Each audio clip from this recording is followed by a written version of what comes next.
শুধুমাত্র এই দোয়াটি একবার পড়েন, আল্লাহ তাআলা আপনার 90 বছরের গুনাহ মাফ করে দেবেন ইনশাআল্লাহ। আপনার 90 বছরের গুনাহ মাফ হয়ে যাবে শুধুমাত্র এই দোয়াটি যদি একবার পড়তে পারেন। আপনার ভাগ্য খুলে যাবে, রিজিকে বরকত আসবে, মনের ন্যাক আশা পূরণ হবে, আল্লাহ আপনার সব দোয়া কবুল করে দিবেন। সুবহানাল্লাহ।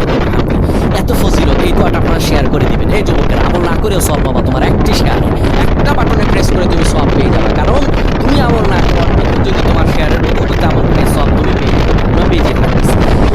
আমার ভাইয়েরা, আল্লাহর কাছে দোয়া করা, আল্লাহর কাছে দোয়া চাওয়া, এটি হলো মুমিনদের কাজ। আমার আল্লাহ বান্দাকে বলেন, বান্দারে উদউনি আস্তাজিব লাকুম, আমার কাছে চাও, আমার কাছে চাইলে আমি আল্লাহ তোমাকে দিয়ে দেব। কেউ যদি একবার এই দোয়াটি পড়তে পারে, দোয়াটি হলো রব্বি ইন্নী যালামতু নাফসি